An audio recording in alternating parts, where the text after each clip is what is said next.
Sorry guys kasi hindi ko na-upload yung part 5 kasi ang dami ko pong ginagawa dito sa mga video ko. So, wala pa po kasi ako nagagawa. Hindi pa ako nakakaset sa part 5. So,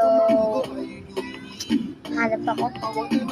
Wala ako nahanap. So, ilang beses na ako nanonood dito. So, wala pa rin ako nahanap. Bukas, mag-iisip ako. Upload ko sa isang araw. So, kaya na lang bahala sa mga part niyo. Ako hindi ko pa napapart yung part 5. Diba? Tagal ko talaga hindi part 5.